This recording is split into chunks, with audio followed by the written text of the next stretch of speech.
दुर्भाग्य है देश का कि राहुल गांधी की यात्रा की तुलना केजरीवाल से की जा रही है। केजरीवाल कहीं नहीं है। केजरीवाल मैं क्या कहूं, उसके लिए मेरे पास शब्द नहीं है। बहुत छोटी और हल्की और छिछोरी राजनीति का एक हल्का सा अंश है। और अगर आप हिसार को जाने और हरियाणा को, जहां मैं तक जानता हूं, अगर हरियाणा में अगर आप राजनीति देखें तो भगवत दयाल शर्मा, भूपेंद्र हुड्डा और मनोहर लाल को छोड़ करके सारे जो चीफ मिनिस्टर हैं, मुख्यमंत्री हैं, वो बागड़ बेल्ट से होते हैं। बागड़ बेल्ट कहलाती है हिसार, फतेहाबाद, सिरसा, भिवानी, महेंद्रगढ़, ये सारा बागड़ बेल्ट कहलाता है। चाहे बंसीलाल हो, चाहे भजन लाल हो, चाहे देवीलाल हो, ये लगातार बागड़ बेल्ट में रहे। और बागड़ बेल्ट जो है राजनीति को प्रभावित करती है। अब आप इसकी अंतर कथा सुनेंगे। हिसार जो है वो नवीन जिंदल का इलाका है, उनके फादर का इलाका है। नवीन जिंदल की और ओपी जिंदल, इनके फादर की, ओपी जिंदल की भजनलाल परिवार से कभी नहीं बनी, आप समझ लीजिए। और हिसार जो है एक वैश्य समाज का एक बहुत बड़ा अड्डा है, व्यापारी वर्ग का, जिसका दिल्ली की राजनीति पर बहुत बड़ा कब्जा है केजरीवाल के प्रतिनिधि के रूप में, आप समझिए। और क्योंकि बिश्नोई को ठिकाने लगाना है, बिश्नोई को ठिकाने लगाने में कई लोग शामिल हैं, क्योंकि भारतीय जनता पार्टी भी एक नजरिए से बिश्नोई पे अपना फोकस कर रही है, क्योंकि उनके पास भी उसके कद का कोई chief minister candidate with in BJP नहीं है और मनोहर लाल खट्टर के एक वारिस की तलाश शुरू हो गई है। केजरीवाल को यह लगता है, जो मुझको उसका अंतर नजर आता है, कि आदमपुर मंडी में, आप ये समझिए आदमपुर मंडी के सुभाष गोयल भी हैं जो जी टीवी के मालिक हैं, उनका भी गढ़ आदमपुर में ही है, उनका गांव भी वहीं पास में ही पड़ता है। तो आज की डेट में हिसार जो है, क्योंकि नवीन जिंदल को ये मालूम है कि जब तक अनु बिश्नोई, कुलदीप बिश्नोई हिसार में मजबूत रहेंगे, ना तो वो खुद जीत सकते हैं, ना उनकी मां जीत सकती है चुनाव। और आदमपुर से तो जीतने का किसी का सवाल ही नहीं है, क्योंकि मैं उस पूरे इलाके की जड़ से वाकिफ हूं। इतनी गहरी पैठ है कुलदीप बिश्नोई और भजनलाल परिवार की कि उस जड़ को केजरीवाल अपनी यात्रा से नहीं निपटा सकते हैं। केजरीवाल हो क्या रहा है, नवीन जिंदल का मोहरा हो गया हरियाणा में, हरियाणा की राजनीति में। उनको समझ में नहीं आ रहा कि आपका उदय कैसे होगा। आपका उदय हो नहीं सकता जिस तरह से, अगर आप ये देखें कि अभी तो एक दूसरा मुद्दा हरियाणा में आने वाला है, जो कि भारतीय जनता पार्टी ने के मुंह पे खड़ा कर दिया है। सुप्रीम कोर्ट ने भगवंत मान को कहा है कि एसवाईएल के मुद्दे पे आइए, वाटर कमीशन के सामने आपको क्या कहना है, आप बताइए। और उन्होंने कहा है कि रेपेरियन स्टेट का पानी का मुद्दा तय होना चाहिए। केजरीवाल से आप पूछिए, केजरीवाल एक बयान नहीं देंगे, लिख लीजिए, क्योंकि जैसे ही बयान का ये पाटा खोलेंगे वैसे ही पंडोरा बॉक्स हरियाणा की राजनीति में खुल जाएगा। तो आप केजरीवाल की राजनीति को छोड़ दीजिए। केजरीवाल तो अपने अंतर्मन की कथा से अपना एक लेख लिखने के लिए तैयार हो रहे हैं। उनका इस राजनीति से कोई लेना देना नहीं है कि हरियाणा की राजनीति में क्या होगा। लेकिन क्योंकि आप उस शतरंज का बहुत बढ़िया मोहरा है, जो शतरंज दूसरे लोग खेलना चाहते हैं, उसमें माल भी है और ताल भी है, तो उसको खेलने में तो किसी को इंकार नहीं है। और हरियाणा में दंगल होगा, हरियाणा में कांग्रेस बहुत मजबूत है, तो केजरीवाल का उपयोग अगर नहीं होगा तो कांग्रेस को जो वोट मिलने वाला है और उससे बीजेपी जो निकल करके आने वाली है, बीजेपी नहीं निकलेगी, ये हरियाणा का दंगल है। आप हरियाणा की राजनीति को अगर बहुत ध्यान से समझते हो तो वहीं रंजीत सिंह भी है, वहीं ओम प्रकाश चौटाला भी है, वहीं अभय चौटाला भी है, वहीं अजय चौटाला भी है, वहीं ये जो दुष्यंत चौटाला भी है। ये सारे राजनीति के वहीं उसी घेरे में है और सब 50-50, 40-40 किलोमीटर के घेरे में है। तो उसमें केजरीवाल को सक्रिय करके इन सब की अस्मिता और इनकी राजनीतिक चालों पे, इवन वीरेंद्र सिंह भी वहीं के हैं, वीरेंद्र सिंह का लड़का भी हिसार से एमपी है। तो ये सारी राजनीति का दंगल सोच समझ करके हिसार को बनाया गया है, ताकि इन सब लोगों की चौकड़ी पे केजरीवाल का हमला किया जाए। और इसका कोई अंतरराष्ट्रीय राजनीति और राजनीति से, राष्ट्रीय राजनीति से लेना देना नहीं है। जो राहुल गांधी कर रहे हैं वो बहुत बड़ा काम है। आप समझिए, जिस समय राहुल गांधी का मीडिया बंद हो गया, जुडिशरी बंद हो गई, संसद बंद हो गई और सारी एजेंसियां बंद हो गई, तो राहुल गांधी के पास तो कोई विकल्प ही नहीं बचा। वो आदमी, वो लड़का, 50 साल का व्यक्ति जो राजनेता है, वो जनसंसद में चला गया है। देश की जनसंसद की यात्रा हो रही है, जनता तय करेगी। अब एक बहुत बड़ी बात हुई है, आप समझिए एनटी रामाराव, चंद्रशेखर, जगनमोहन रेड्डी, चंद्रबाबू नायडू, इन सबकी यात्रा के बाद एक 3,500 किलोमीटर की यात्रा करना इस देश में एक तारीख है। महात्मा गांधी ने तो एक चुटकी आंदोलन बना करके अंग्रेजों के मुंह पे तमाचा जड़ दिया था।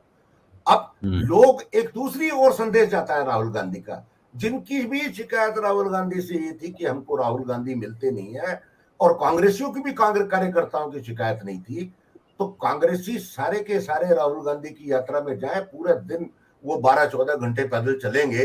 जो पूरी यात्रा का कार्यक्रम आया है, एक ही खतरा राहुल गांधी की यात्रा में मुझे नजर आता है, सिर्फ उनकी सुरक्षा का। हालांकि कांग्रेसियों ने बड़ी सोच समझ करके अलवर से बुलंदशहर का यूपी का दौरा रखा है, यूपी के इंटीरियर में नहीं गए हैं क्योंकि यूपी में बड़ी वोलेटाइल स्थिति है। लेकिन राहुल गांधी की सुरक्षा की जिम्मेदारी इस देश की न केवल सरकार की है, बल्कि इस देश की आम जनता की भी है, क्योंकि नेताओं को बचा के रखना और नेताओं की धरोहर को बचा के रखना और लोकतंत्र को बचा के रखना, ये आपका और हमारा काम भी है। और ये एक एजेंसीज का बहुत बड़ा फेलियर होगा अगर राहुल गांधी की सुरक्षा को कुछ भी होता है, क्योंकि ये बहुत बड़ी चुनौती है इस पूरी सरकार के लिए कि 3,500 किलोमीटर की यात्रा में राहुल गांधी को पूरी सुरक्षा दी जाए, क्योंकि यही तो लोकतंत्र की खूबसूरती है। अगर इस देश का नेता, इस देश की पार्टी का नेता कोई अपनी आवाज जनमानस के बीच नहीं उठा सकता, तो फिर इस लोकतंत्र का कोई मतलब नहीं। अरविंद केजरीवाल की पूरी राजनीति की समग्र विश्लेषण करें तो वो एक अलग, मेरा ख्याल है, अलग विषय होगा।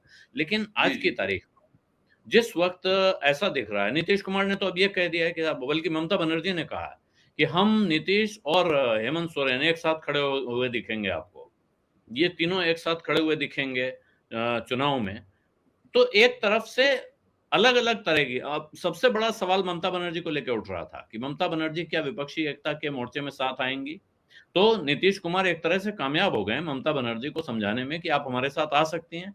किस हद तक आएंगी, कितने राज्यों में आएंगी, अलग कहानी। मैंने जैसा 5 मई को पटना में प्रेस वार्ता के जरिए अनाउंस किया था कि जन सुराज अभियान के तहत मैं पहले चरण में मई से 2 अक्टूबर के बीच, मई से सितंबर एंड तक बिहार के सभी राज्यों के सभी जिलों का भ्रमण करूंगा, लोगों से परिचय करने का एक प्रयास करूंगा।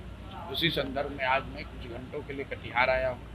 कल मैं बेगूसराय था, अभी मैं पूर्णिया जा रहा हूँ। रास्ते में मैं यहाँ रुका हूँ 3-4 घंटे के लिए। लेकिन जो इसका दूसरा चरण है 2 अक्टूबर से शुरू होगा, जिसमें कि मैं एक पदयात्रा करने वाला हूँ। गांधी आश्रम चंपारण से पदयात्रा शुरू करेंगे और बिहार के हर शहर, हर प्रखंड तक पहुंचने के लिए, ज़्यादातर पंचायतों तक जाने के लिए स्वयं से पैदल चल के करीब 3500 किलोमीटर चल के पूरे बिहार के हर जगह पे पहुंचने का प्रयास करेंगे।